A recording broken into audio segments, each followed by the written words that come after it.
توجه به واسطه حکومت جمهوری تاجیکستان جهت رشد ساحه معارف است که دوام سالهای صاحب استقلالی کشور در شهر و ناحیه‌های مملکت همساله در عرفه سال نو خوانش انشاءات نو تعلیمی بنیاد و مورد استفاده قرار می‌گیرد. در دایره سفر کاری پرزیدنت جمهوری تاجیکستان پیشوای ملت محترم امامعلی رحمان در شهر نورک در عرفه سال نو تحصیل 2024-2025 آموزگاران و خوانندگان مؤسسه تحصیلات میانه عمومی رقم 9 شهر صاحب تحفه ارزشمند گردیدند. در این روز در شفت بنای اساسی مؤسسه تحصیلات میانه عمومی رقم 9 شهر نورک با قامت افراختن انشاءات نو تعلیمی شرایط تعلیم و تربیت نسل نورس باز هم بهتر می‌گردد. بنای علاوگی مؤسسه تحصیلات میانه عمومی رقم 9 با دستگیری حکومت جمهوری تاجیکستان و در دایره تطبیق لایحه نو اصلاحات ساحه معارف در زمینه همکاری‌های دو جانبه با دولت ژاپن در مدت کوتاه و با صفت بلند ساخته مورد استفاده قرار داده شد.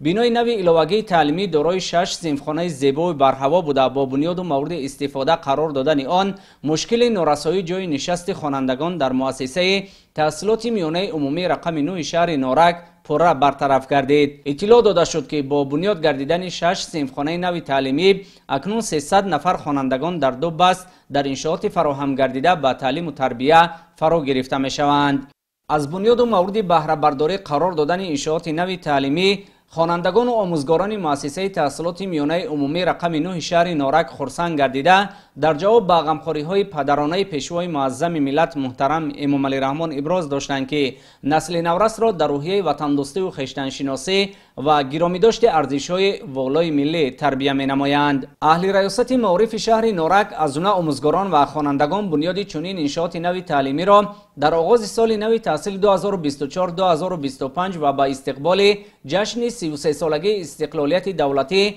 تحفه ارزنده قبول نموده تصمیم گرفتند که جهت بازآموزی نسل نورس و رشد ساحه معارف در آینده تدبیرهای ضروری را راه اندازی می نمایند.